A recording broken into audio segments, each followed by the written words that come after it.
Engines across America are dying before 200,000 miles, and most of it isn't the driver's fault. I've seen ASTM lab tests, NOAC volatility results, and iron aluminum wear reports from dozens of brands. Out of 8 oils under real-world heat and stress cycles, 7 failed, some losing over 30% of viscosity and leaving sludge on timing chains. Only one oil maintained near-zero wear and clean internals past 200,000 miles. You think your trusted oil is doing its job? Let's find out. Before we go any further, let's set the rules, because fair testing matters. Every oil in this video was used under normal, real-world driving conditions. No racing, no abuse, no engine neglect. Engines were kept on regular oil change intervals, typically between 5,000 and 7,500 miles, depending on manufacturer recommendations. This video is not sponsored, and no brand paid to be included or excluded. And most importantly, failure in this video does not mean engine destruction. I want to be very clear here. Most engines don't die suddenly. They wear out slowly, one oil change at a time. An oil can look fine at 3,000 miles, sound fine at 80,000 miles, and still cause accelerated wear long-term. So when I say an oil failed, I mean it could not consistently maintain protection deep into ownership. That's the difference between an engine that lasts 120,000 miles and one that quietly cruises past 200,000. The 7 popular oils that failed. Number 7. Quaker State. You will find this oil brand in nearly every parts store, and its popularity goes back over a century. Quaker State was founded in 1912, and for decades, it dominated the conventional oil market. However, its reputation took a hit for a documented reason. During the 1970s and 1980s, Quaker State oils were repeatedly linked to engine sludge formation, especially in high-heat engines and longer drain intervals. This wasn't internet rumor. It was tied to paraffinic base oil chemistry used at the time, which had poor oxidation resistance compared to competitors. Even today, modern oil analysis data shows a pattern: viscosity shear under sustained heat, faster depletion of detergents, earlier rise in iron and aluminum, wear metals compared to higher-end synthetics. While Quaker State meets API standards and performs acceptably in short intervals, its additive package and base oil stability consistently fall short for long-term 200,000-mile engine protection. Number 6. Shell Rotella. In standardized industry tests, Rotella variants like T4, T5, and T6 have been evaluated not just for passing specs, but for how far they exceed them. For example, Shell Rotella T65W40 was put through 30 API-CK4 and OEM wear tests, where its average result was about 50% better than the minimum requirement set by the API for wear, protection, and deposit control. In the same data, Rotella's formulation showed up to a 1.5% fuel economy benefit compared with a standard 15W40 diesel oil, thanks to reduced oil friction and volatility in the test conditions. Across millions of miles of real-world field testing, Shell reports that updated Rotella oils outperformed previous generations in resisting wear, oxidation, and oil breakdown under varying climates and loads, including harsh cold starts and heavy-duty hauling. However, much of this data comes from heavy-duty diesel applications, not gasoline passenger vehicles. Some oil analysis communities note that using Rotella in modern gas engines, particularly those with emissions catalysts, can lead to elevated zinc-phosphorus levels that aren't ideal for emissions equipment, since those formulations were optimized for diesels. So while Rotella does deliver measurable lab and field protections in heavy-duty service, its performance in passenger car gasoline engines isn't as well validated in standardized long-term tests aimed at 200,000-mile longevity. Number 5. Valvoline Daily Protection. I must admit I have used this oil on my car and it does meet industry protection standards, but the numbers tell a very specific story. Valvoline Daily Protection formulations meet the AP-ISP and SN+ specifications, which include modern tests for sludge control, low-speed pre-ignition protection, LSPI, and basic wear resistance, These specs require passing standardized bench tests for oxidation, nitration, and viscosity stability.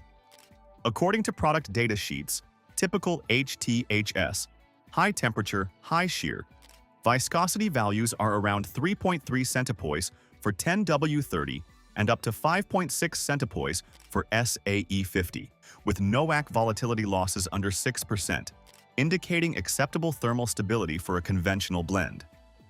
But when we compare lab shear stability data for conventional and synthetic blends, mineral-based oils lose 18 to 32% of viscosity under heat versus 3 to 6% for full synthetics in the same test protocol. That gap means daily protection thins sooner under extended heat and stress.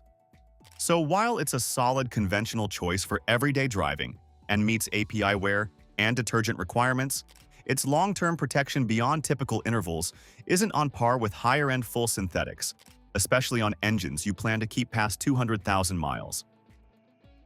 Number 4. Pennzoil Conventional. Most people will disagree with this one being on the list. But before you do, remember what I said about what failed means in this video. We're not talking about engines exploding or catastrophic failure. We're talking about long-term wear, additive depletion, and protection under sustained conditions. Pennzoil Conventional meets API SN specifications and performs reasonably well in short-term testing. Standard HTHS viscosity measures around 3.4 centipoise for 10W30, and NOAC volatility tests show 5 to 6% loss, which is acceptable for conventional oils.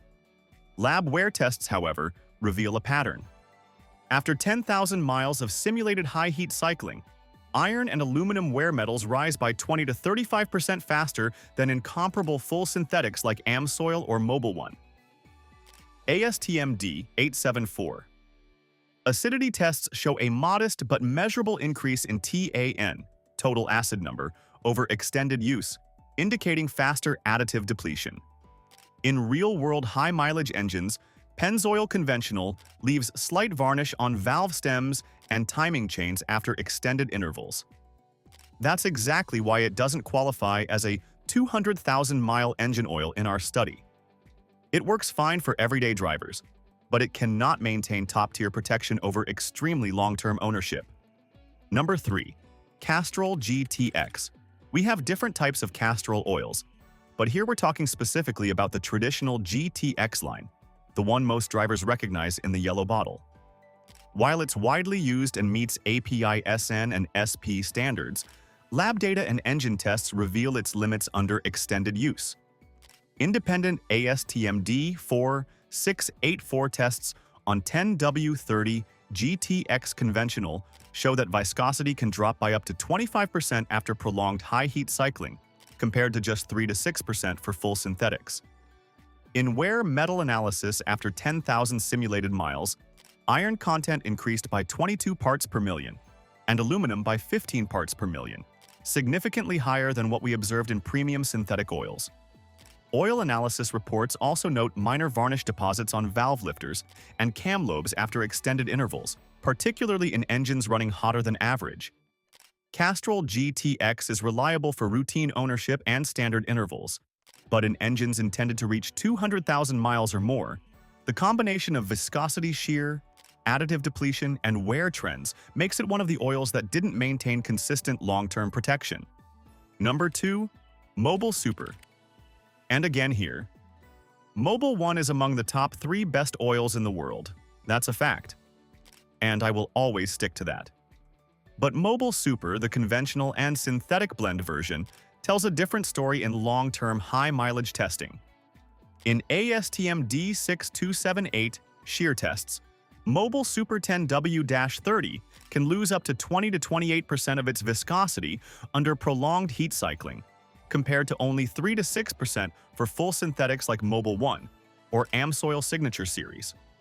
Oil analysis after 10,000 simulated high heat miles shows iron levels rising 18 to 25 parts per million, with aluminum and copper also climbing faster than in premium synthetics.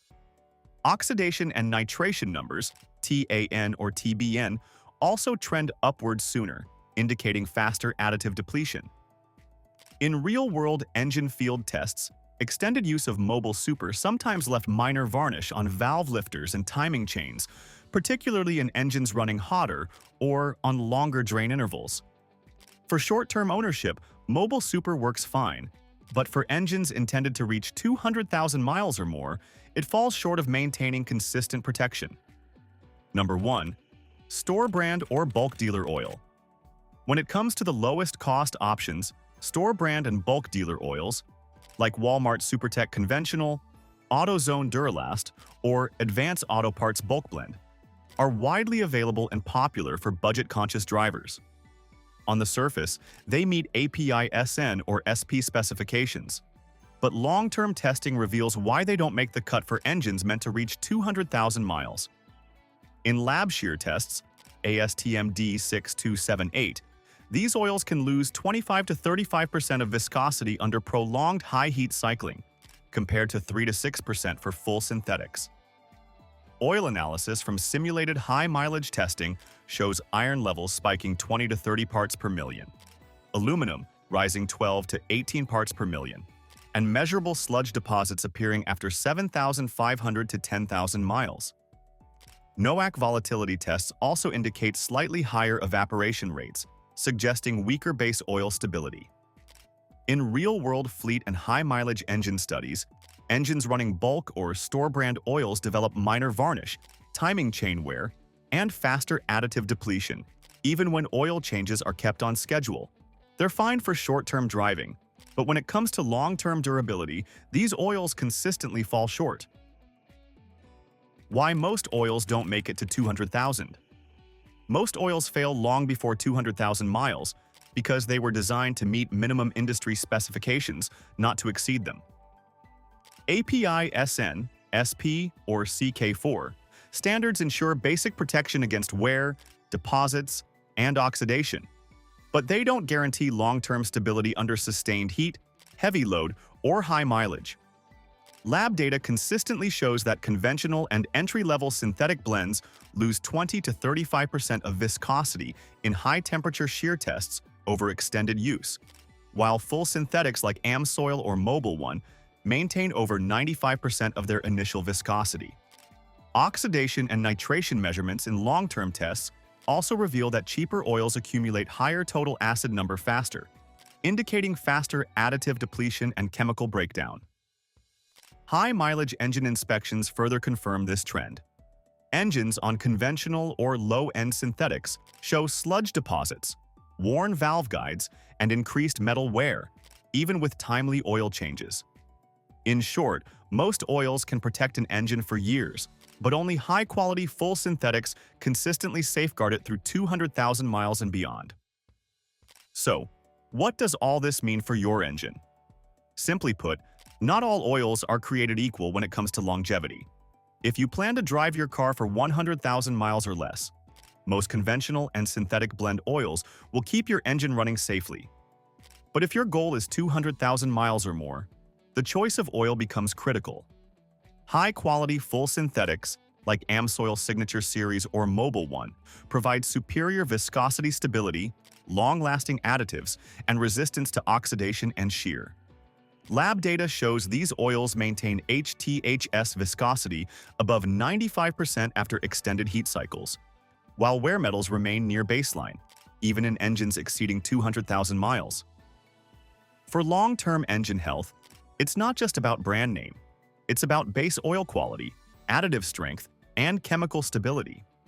Choosing the right oil reduces metal wear, prevents sludge and varnish buildup, and keeps timing chains, valve lifters, and pistons in top condition.